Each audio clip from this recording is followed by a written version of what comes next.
Hi, I have with me Mr. S.K. Roy, Chairman LIC.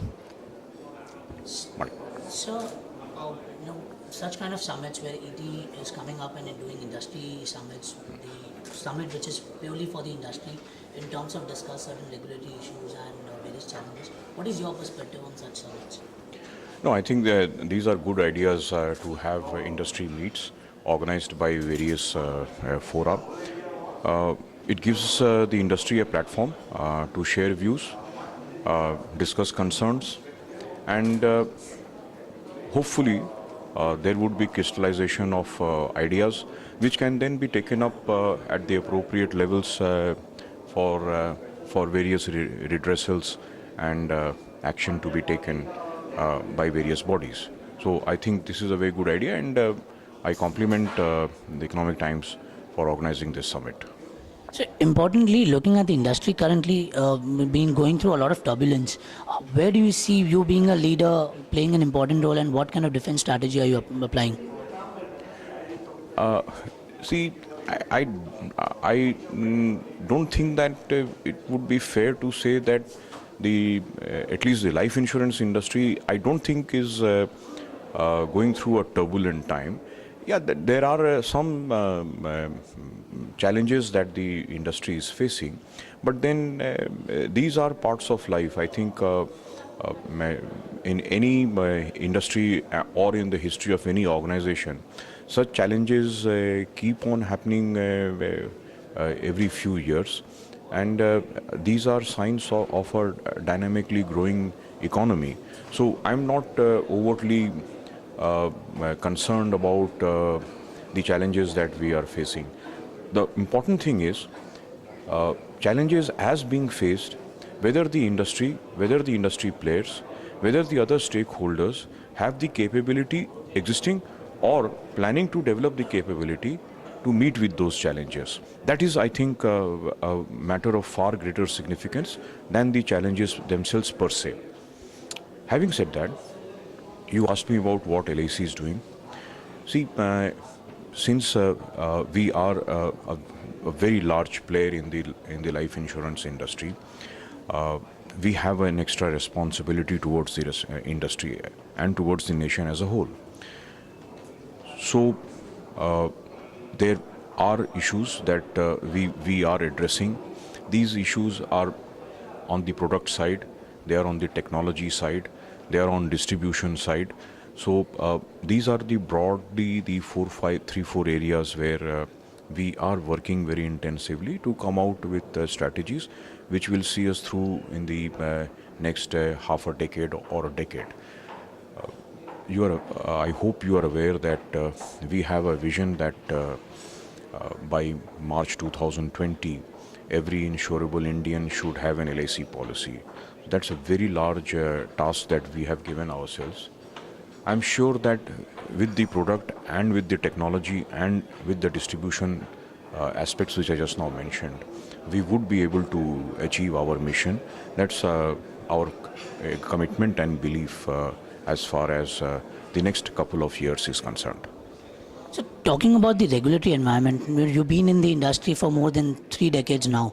How and where do you see regulatory environment playing, or regulators in fact in India making an important steps or rather a role to play?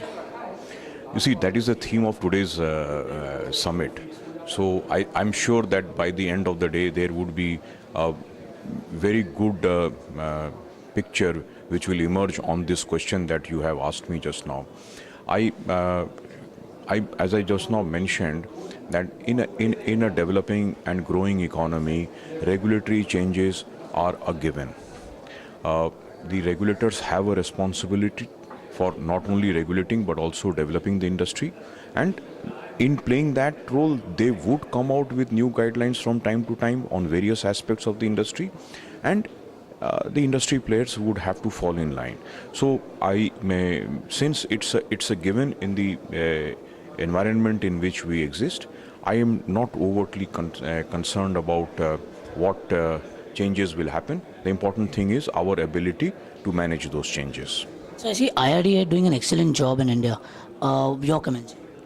Yes, I mean, I just now mentioned that in a growing, developing economy, the regulators have a very critical role to play, and I believe that the IRD is doing its playing its role in a very admirable manner.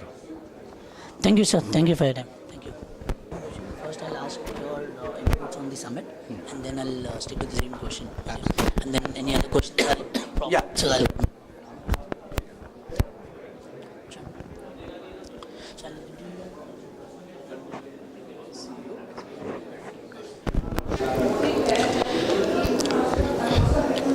Hi, I have Mr. Arijit Basu, MD and CEO SBI Life with me. Good morning. Yeah. This is with respect to the insurance summit that ETH is currently holding. Right. What are your inputs on such summit, which is more industry-driven summit? It's a very useful forum for all of us because we get to interact with each other, understand various perspectives, understand the views which are emanating from different companies as also other stakeholders. The regulator is here. And even I think in a way the media represents the interests of the consumer. So we have all of us together in one forum, and it's a learning experience, I would say, for all of us. So importantly, looking at SBI Life, being SBI there, a lot of organizations, or rather a lot of in fact market knows SBI Life as a more of a bank assurance company. Are you happy with that image? It's good that they know about SBI, and SBI is a brand which is well recognized, well respected. But having said that, if you look at all the life insurance companies which are there, we are perhaps the only one among the new private sector companies which have come, which have an equally strong retail agency model and a bank assurance model. I mean, the scope in bank assurance is immense. We would like to increase it. But roughly in our overall premium that we collect, almost 40 to 45% comes from retail agency. And after LIC, we have the strongest retail agency model. Not only the other bank promoted companies, there we are stronger than them. Even the other life insurance companies which have been come up recently with only an agency model as their focus, we are far ahead of them in what we are collecting, and as you know that we are among the top players in the private sector. So to some extent we are happy with this, that we are proud that we are a multi-agency channel, giving equal importance to both agency, our own banca channel, and we also have alternate channels like corporate solutions, brokers and all that. And I think going forward, we will keep reviewing how it goes.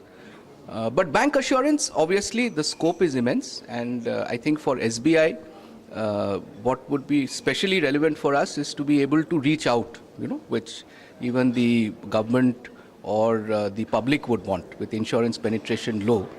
We have reached out to many rural and semi-urban places, but we'd like to do that in greater numbers so that insurance as a concept sells even better in the country.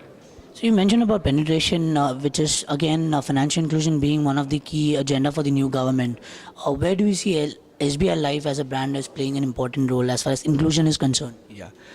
I'll just give one statistic. Obviously, we still, even in years, the current year, our premium has not been the highest so far. We are among the top 3. But in terms of number of policies sold, we continue to be the number 1 company other than LIC. Our branches, 16,000 branches in SBI, 4,000 branches in the associate banks, 20,000 branches. They can sell insurance. There are some branches which are doing very well, but it is a fact that some of the branches we would like to reach out even more. And I think these banks have also taken an initiative where they are trying to tell even the smaller branches that you have specified persons to sell and you generate leads. So it is this which will enable us to go forward even more. When the insurance sector was opened up, insurance penetration was close to 2%. It reached 4.5%, and then there has been a drop due to basically insurance selling coming down in the metro areas.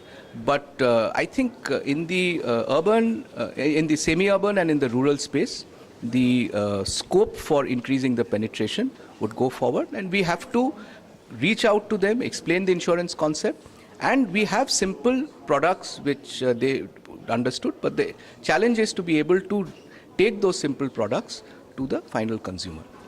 So referring back to the bank assurance channel, which is again looked up by the industry, again there are a lot of cases of mis-selling.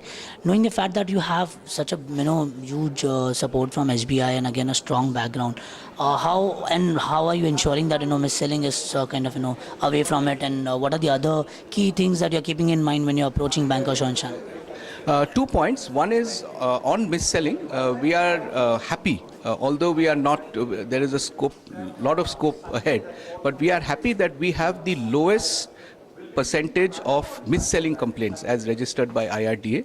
It is half of what our other private sector competitors have, and that trend is continuing this year. But having said that, we would like it to reduce more, and we have taken various internal steps, like making a pre-issuance customer call mandatory even after the customer has actually signed on the document. Before we issue a policy, for the last 3 months we are driving this. Each and every customer is being approached prior to issuance of the policy, asking him that have you actually come up with this and have you understood that.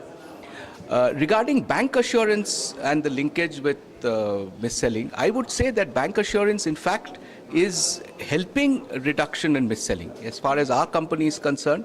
While, as I said, our ratio is much lower than the other companies, within us, our bank assurance channel throws up much less cases of mis-selling than what the agency channel. Relatively, it's low. So typically what happens is, in the bank, they understand that it is, if there is a case of mis-selling, it is not only the reputation of SBI Life Insurance which is at stake, it is a reputation of SBI. And the persons within the bank employees who sell life insurance, this is one very important point which is told to them. So going forward, I think it's just not because of bank assurance, but mis-selling has to remain the focus of the industry, and internally we must keep on taking steps which ensures that this is curbed, and so that we are able to win the trust and confidence of the customer. Thank you so much. Thank you for sharing. So I'll introduce R.K. Nair, Member Finance of IRD. Yeah. All right. Finance and investment. Finance and investment, okay.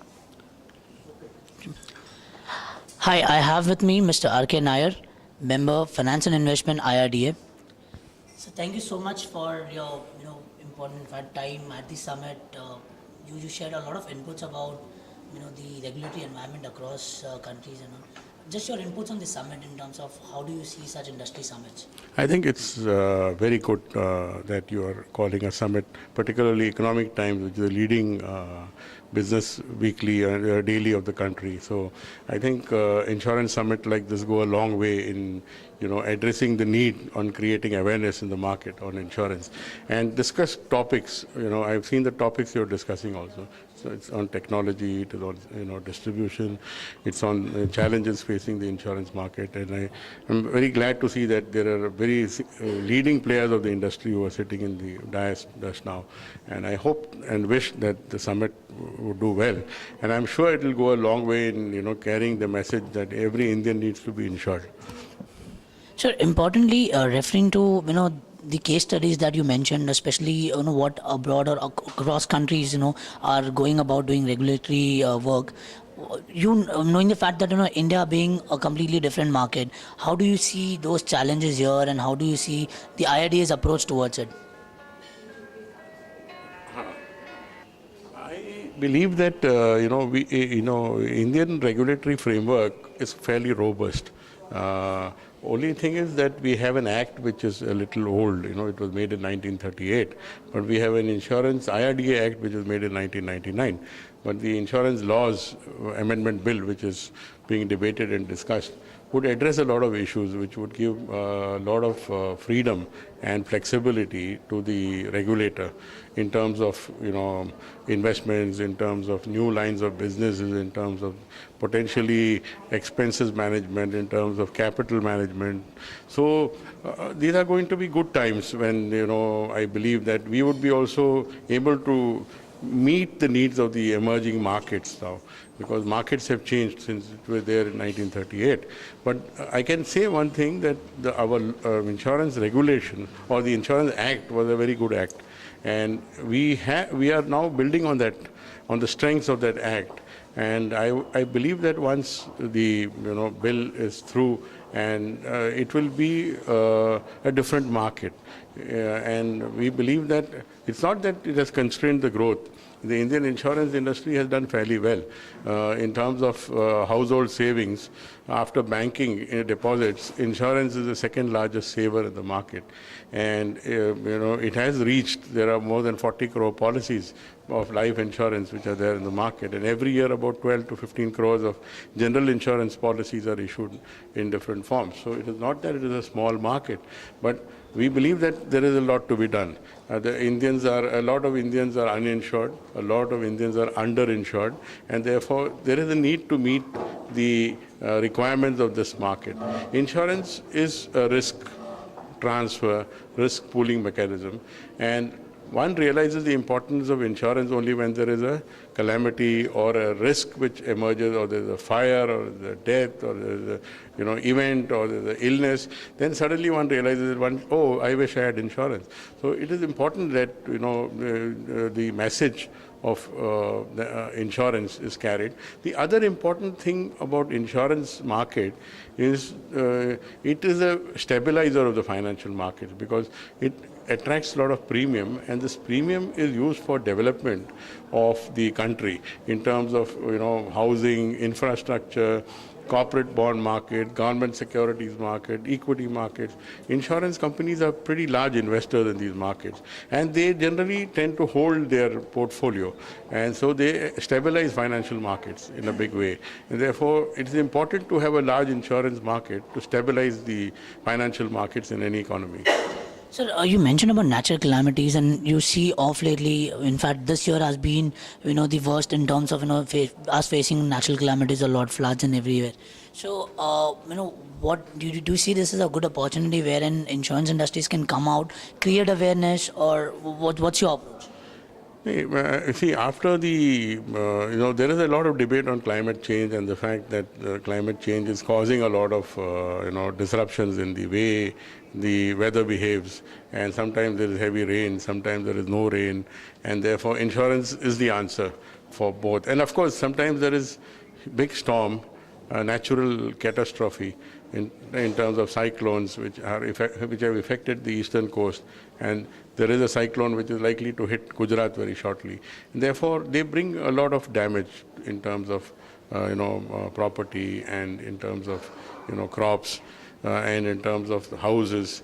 It is important that we develop a framework for catastrophe insurance. We have a terrorism pool which takes care of any event of terrorism, but I believe that catastrophe also is very important. And agriculture insurance, we have a specialized agricultural insurance corporation which takes care of droughts and all that. But there is a need to grow, and in the developed markets, they have developed what is called catastrophe bonds, and they are very interesting because catastrophe bonds, the risk is transferred to the capital markets, and it is not held even by the insurance companies, and therefore the risk is transferred from insurers to reinsurers, and then from them to, or sometimes from insurers to the capital markets, to the issue of these bonds. And there are investors who are willing to take large risk, and so I think that is one way forward to develop those markets. It is very interesting that in the US there are huge storms every year, but losses are, because there is good insurance, people don't bear too much losses. And the cost of insurance is also low because it's a very competitive market, and the risk is pooled between so many investors that even the loss is not apparently visible. But there are a lot of pension funds sitting with a lot of cash, and they are investing in these kind of bonds in the market because there is an appetite for such bonds by such investors also. Again, very potentially good investors, pension funds in the foreign markets.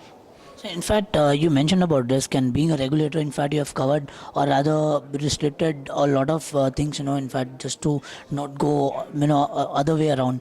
Keeping channels in mind, where do you see a high risk channel of, keeping bank assurance, e-commerce, and various other channels in mind? Where do you see which is emerging and, kind of create a risk, maybe with the aspect of, mis-selling or any other, risk that you see? Yeah. A fair treatment to the customer is a very important area, because ultimately the regulator is meant for policyholder protection.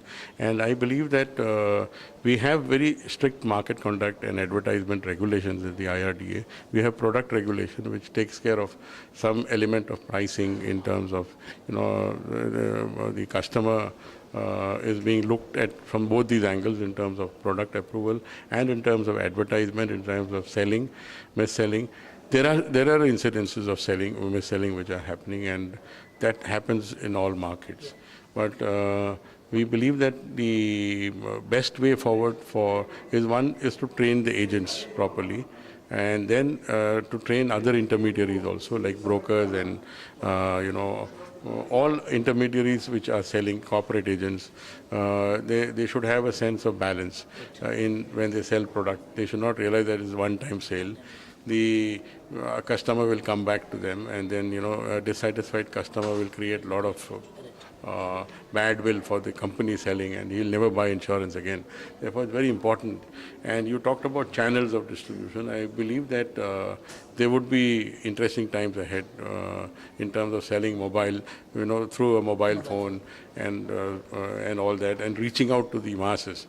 The Prime Minister's Jan Dhan Yojana is another interesting area where a lot of people are getting bank accounts now, and they're getting included in the system. I think the next phase of Jan Dhan would be on micro insurance. And although presently the Prime Minister's Yojana does cover those in a basic form in terms of life, people up to 26 January are covered for 30,000, and for accident up to 1 lakh. I think it's a very great step in taking the country forward in terms of inclusion. And I think this initiative will meet with we will work shoulder to shoulder with the government in ensuring that every Indian is insured. Thank you so much for your time, sir. It was a pleasure having you at the event. Thank you. Hi, I have with me Mr. G. Srinivasan, Chairman and Managing Director, New India Assurance. Sir, this is about today's event that ET Edge is organizing about the insurance, and this is about the industry. What are your comments on such industry-focused events? It's a great event. I must compliment ET for organizing this. Insurance is a growth sector, and a lot of things are happening. I think at this point of time, an event like this will go a long way in coming out with conclusions, recommendations for the benefit of the industry. So it's a great event. So importantly, talking about New India Assurance in the industry, being a leader in the general insurance space, where do you see, New India Assurance playing an important role wherein there is a turbulence time, plus there is an industry which is growing? What kind of a role and strategy do you see New India Assurance playing? See, New India is the market leader. We are a company with a legacy of 95 years, not only in India, but also in various parts of the world. So we clearly see this market as a growth market. There's a huge potential lying to be tapped. And despite so many players, we continue to be leaders because we have the trust and confidence of the customers. So our focus is good customer service, good products, using technology in a proper way so that customers get a good service. So that's our aim. And our important objective is to ensure that people understand insurance, people are provided with products at a very low cost, so they're able to take insurance policies without any difficulties. Sir, also talking about the recent calamities, in fact, happening in the country, in fact, this year being the most, most number of calamities, and people are expecting general insurance to get the major hit, in fact. Where do you see, do you see this as an opportunity further for the general insurance companies to create awareness, or do you see a major hit back? See, I see this as a major opportunity for us to service our customers. The purpose of insurance is to come to the rescue of customers when there is a loss, when there is an event like this. So the events in Jammu Kashmir and Vizag have really given us an opportunity. We have been able to settle 80% of the claims in Jammu Kashmir in 30 days' time. and almost 50 to 60% of the claims in Vizag in the next 17 days, which was passed since the event took place. It's also an opportunity for us to create awareness about insurance. In fact, when I personally met customers in Visakhapatnam, many of them were asking, we were not aware about insurance, we didn't know how to take proper insurance. So New India Assurance has promised the customers that we will organize workshops wherein we'll tell customers what are the kind of policies they should take, what covers they should take, how they should insure, what should be the valuation. So it creates an awareness both about the necessity of insurance and also the need for taking proper insurance.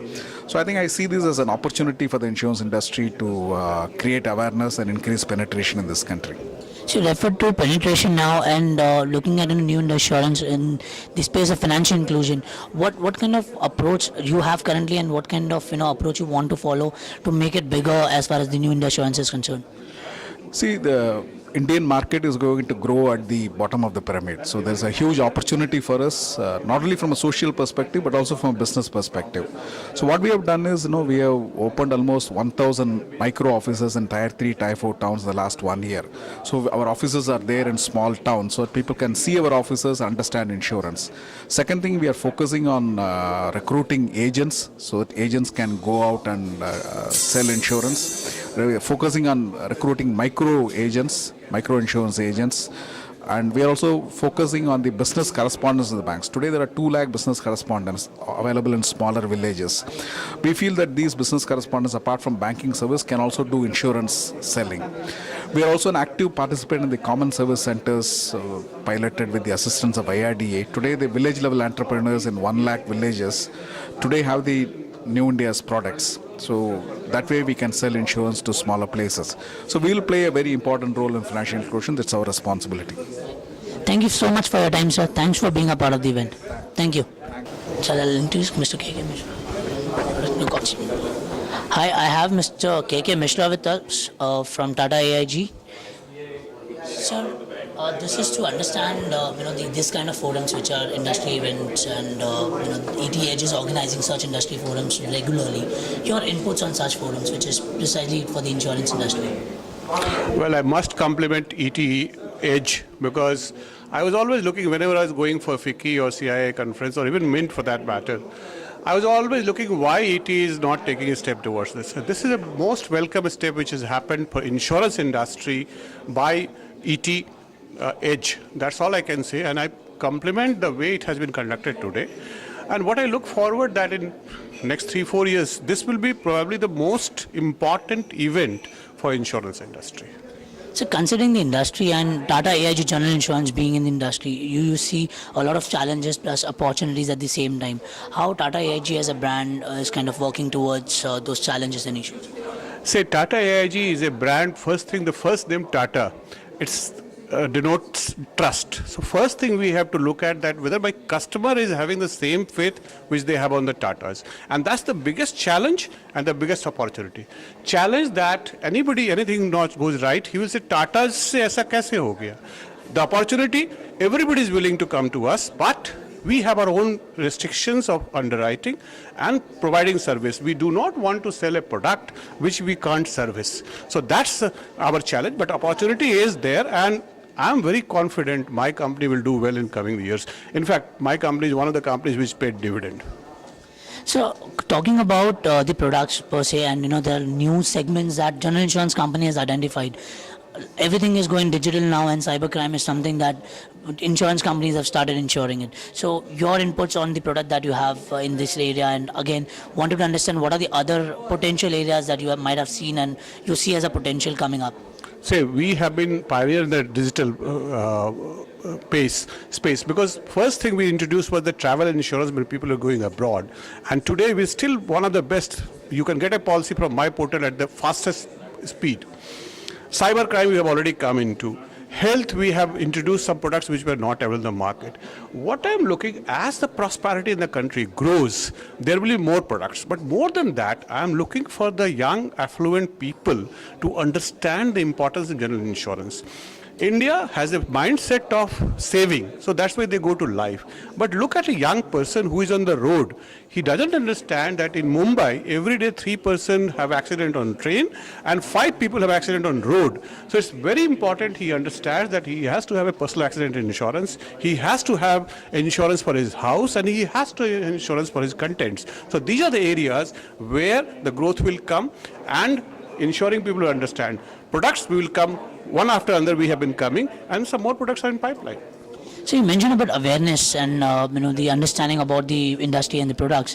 What kind of initiatives do you see Tata AIG General or general insurance companies should kind of approach for creating awareness, not just about the product, but the importance of having an insurance in the areas of maybe health and various other segments? That's why I said ET is doing a pioneer job, because my point to press, both in print as well as TV, you are the best person who can do it. We as a company, we have created Tata AIG Academy, whose job is to look after CSR in training, learning, and making people aware. We have created special modules on digital frame to train people. And I personally believe, as per the Maslow theory, very simply, now people have moved from basic needs, so they will be looking for the needs which are maybe tertiary, but which are very important for maintain their affluence. So that's what we are trying to do. Thank you so much for your time, sir. Thanks for your valuable time. Thank you.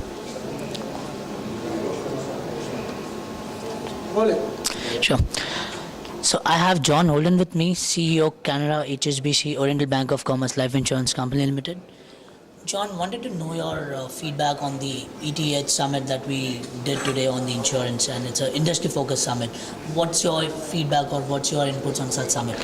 I think today we've had so far a very interesting set of discussions. I think the quality of the speakers, I've lost count of the number of chairmen and managing directors that have been up on the stage today. I think so the quality of the speakers makes the event, because you hear the top thinking from a range of companies, whether it's life, non-life, public sector, private sector. So I think there is a lot of value coming from that. We've also seen a representative from the regulator giving their thoughts, and so I think I'm looking forward to the rest of the conference, because it will give us more time for debate and to sort of springboard off the thoughts we've had so far today. So considering Canara HSBC Oriental Bank of Commerce, being the only bank assurance life insurance company, what do you see you do differently than other joint venture banking, life insurance companies available in the market? Okay. I think what makes us different is because we exclusively focus on the banks. We don't have any agency, we don't have any distribution beyond the 7,000 branches, but actually we see that as enough. And what we are doing, because we have only bank distribution, our costs are lower, so we are able to give the value back to the customer. So I think that is our unique customer proposition. And lots of people have said, well, when are you going to have agency and when are you going to do this? And my answer so far is not at all. So I think we're going to remain faithful to our model and stick with our banks, because that gives us plenty of opportunity across the whole country. Referring to your joint venture, especially with Canara and OBC, which is again a PSU, wherein financial inclusion is a key agenda for them. How do you pursue financial inclusion? Is it your focus is more on urban financial inclusion or rural? Well, because we are part of the bank, we go where the bank goes. So the banks are opening a lot of branches. Canara Bank's opened 1,000 branches in the last year, which is phenomenal. And because of the financial inclusion agenda, these branches are typically in the further corners of the country.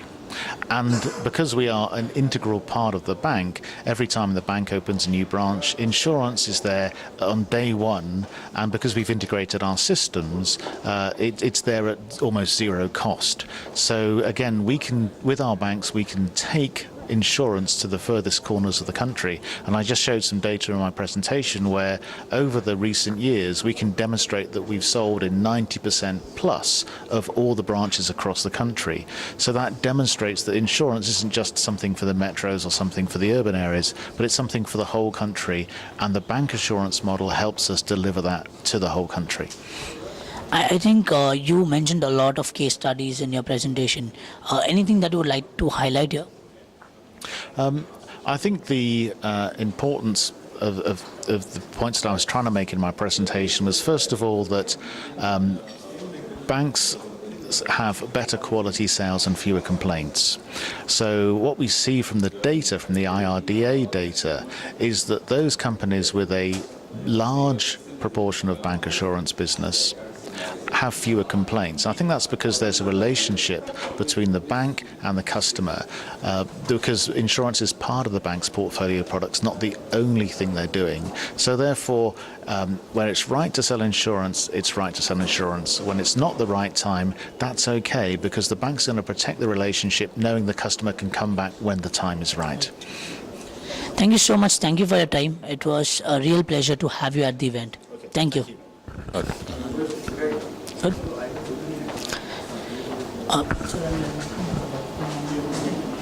India First Life Insurance MD. Hi, I have with me Dr. P. Nandagopal, MD and CEO, India First Life Insurance. Hi. Sir, wanted to kind of understand from you on feedback for such summit. ET Edge is organizing an industry-focused summit. What's your inputs and what's your takeaway from this event? I think, it's a very, very well-organized event. I'm pleasantly surprised at the kind of attendance and the quality of debate. And I'm happy that the ET is taking that kind of initiative, and I wish that that kind of climate summits will happen more, and the industry will definitely participate in such kind of events. So, referring to India First Life being youngest, player in fact in the industry currently, what kind of approach you have, or what kind of agenda you have in terms of your growth strategies are concerned?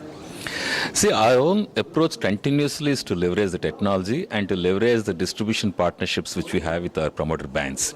Our promoter banks have got an excellent brick and mortar presence in the market. They do have more than 6,000 branches and cover effectively almost every nook and corner of the country. So our approach is to leverage the physical presence of these branches and digitally empower them with a cutting-edge technology. And that has paid off very well in controlling our operational expenditure, in achieving a very, very fast growth of rate. We are the company which actually broke even in the shortest possible time.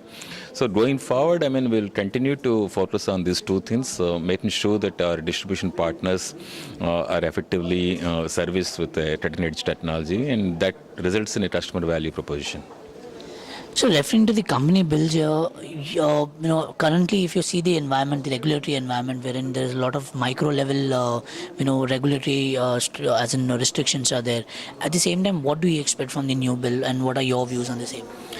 I think the fundamental thing that we expect from the new bill is the transfer of regulatory responsibility from the statute book to the regulator's office. I think that is the most important change we expect. While the market is more focused on the FDI and the proportion of the FDI the bill will permit, and while that is important, but more importantly, what is the day-to-day operational flexibility and the opportunity to really respond to the frequently changing circumstances, if that rests with the regulator's office, and the regulator will look into that both from a regulations as well as from a developmental perspective, that will be good thing. So we expect the IRDA to take the front seat now in whether deciding on the commissions, deciding on the distribution models, or deciding on anything else than actually hard coding those issues in the Insurance Act. I think that is a fundamental change. And keeping in mind the various emerging channels like e-commerce as one and various other channels as far as the product distribution are concerned, any channel that you might have seen that will work for you or is working currently for you? I think, as I mentioned to you, our channels are bancassurance now, but I do not think that this kind of a channel segmentation is right. To my mind, bancassurance is more of a school of thought and a way of selling than actually a specific channel. It is possible to really embed that kind of a process and empower them digitally, and each and every channel can be really better leveraged. For example, one of the speakers who mentioned that you need to have a hybrid genetically modified insurance agent. I think this is a wonderful line. I believe that it is possible to really borrow the best practices of the agency and marry it with the best practices of bancassurance, and together they can actually leverage the power of digital world. If that happens, then it will become channel agnostic. The moment it becomes channel agnostic, then the benefits of all these channels can converge and the customer will be the real beneficiary. Thank you so much, sir. Thank you for your time, and it was a great pleasure, in fact, to have you at the event. Thank you.